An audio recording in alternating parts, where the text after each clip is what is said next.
E aí, pessoal? Bom, esta é a última aula da zoologia, né? Então, na qual veremos a classe das aves e a classe dos mamíferos, essas duas aí. Vamos nessa? Começando pelas aves. A característica geral exclusiva das aves é? Exato, pena. Poderia ser asa? Não, né? Porque os morcegos são mamíferos e têm asas, e insetos são artrópodes e também têm asas. Ah, Fabio, então ossos pneumáticos? Também não, porque nós temos ossos pneumáticos na face. Os ossos que têm os seios da face são ossos ocos, que tem uma espécie de saco aéreo, né, de membrana que leva o ar lá para dentro desses ossos. Agora, nas provas em geral, vestibulares e Enem, o que é cobrado são as adaptações ao voo presente nas aves. Então vamos a elas. Observe a pombinha aí na sua tela. Vamos começar pelas externas, características externas. Qual é a principal adaptação ao voo? É a asa. Animais que não têm asas não voam, no máximo eles planam. Peixes voadores, esquilos voadores, por exemplo, não voam, planam. Além das asas, esses animais que voam precisam ser leves, tá? Então, uma das características que torna o corpo das aves leve são exatamente as penas. Como assim? Pessoal, para voar tem que ter asa, e a asa tem que ter uma grande superfície de contato com o ar.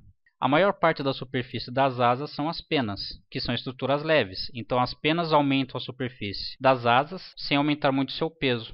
E a última externa que dá para ver são os bicos. Bico córneo, né, feito de queratina e que não tem dentes, que torna o crânio das aves mais leve. Vamos agora às internas. Observe. Ligados aos pulmões, temos bolsas que preenchem os espaços entre os órgãos e se enchem de ar, que são os sacos aéreos. O ar do saco aéreo, como ele rouba calor dos órgãos internos, ele é mais aquecido, portanto é mais leve que o ar que está fora da ave. Mas a redução de peso não é tão significativa assim. Para o vestibular, os sacos aéreos reduzem o peso das aves, lembre-se disso. Mas tem outras funções. Por exemplo, os sacos aéreos não fazem trocas gasosas, porque eles não são finos, não são úmidos e não são vascularizados, por exemplo. Mas eles são reserva de ar para o pulmão. E, lembrando que eles preenchem o espaço entre os órgãos e retiram o calor desses órgãos, uma função também é regulação térmica. Porque lembre que as aves não têm glândulas sudoríparas no corpo, por exemplo. E a temperatura média do corpo delas é por volta de 41 graus Celsius. Quando elas estão quentes demais, perdem o calor exatamente através do ar que sai pelo sistema respiratório, e esse calor foi captado pelo ar que estava dentro do saco aéreo, principalmente. Observe agora o esqueleto das aves. Você tem os ossos aí. Alguns ossos são ocos, tem medula óssea reduzida, e tem um saco aéreo, são chamados de ossos pneumáticos. Também reduzem o peso do corpo. Então, penas, bico córneo, sacos aéreos e ossos pneumáticos são adaptações que reduzem o peso do corpo das aves. Fora isso, temos o osso externo, que é o osso do peito, que tem uma quilha parecida com de barcos ou pranchas. A função da quilha não é redução de peso, veremos mais tarde. E preso ao osso externo temos o músculo peitoral, que é bem desenvolvido e hipertrofiado, né? Porque ele movimenta as asas, precisa fazer bastante força para esses animais voarem. E como já foi dito aqui, as aves não têm glândulas no corpo, nem sebácea nem sudorípara. A única glândula que existe é a uropigiana, ali perto da cauda. E ela produz um óleo que impermeabiliza as penas. Portanto, pena impermeabilizada não absorve água. E isso contribui para um não aumento do peso do corpo de uma ave durante uma chuva ou no caso das aves aquáticas. Vamos agora às adaptações do sistema digestório em relação à ausência de dentes na ave. Observe aí o sistema digestório da ave. Temos ali a faringe, temos ali uma bolsa chamada de papo que armazena e amolece, umidifica, né, e amolece o alimento. Depois o alimento é levado para o proventrículo, que é um estômago químico, né? Existem enzimas digestivas ali, parecido com o nosso. E do proventrículo, esse alimento é levado para a moela, que é um estômago mecânico. A função da moela é só comprimir esse alimento.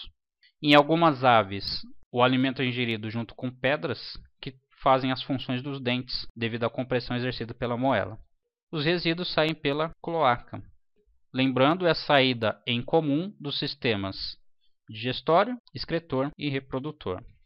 Então, lembrando, as aves são ovíparas, né? Isto é, se reproduzem através de ovos que se desenvolvem fora do corpo da fêmea, e para alguns isso também ajuda a reduzir o peso do corpo dela. Em relação à excreção, as aves liberam as excreções e as fezes juntos numa massa pastosa. E animais que excretam ácido úrico não possuem, por exemplo, bexiga urinária. Então, para alguns, a inexistência de órgãos como a bexiga urinária também ajuda a reduzir o corpo deste animal. Vamos agora falar da função da quilha no osso externo. Observe aí, temos dois grupos de aves, as ratitas e as carenatas. Observando ali em amarelo, temos o osso externo e abaixo do osso externo temos o músculo peitoral. Na carenata, observe a ave da direita, existe um prolongamento ali no osso externo.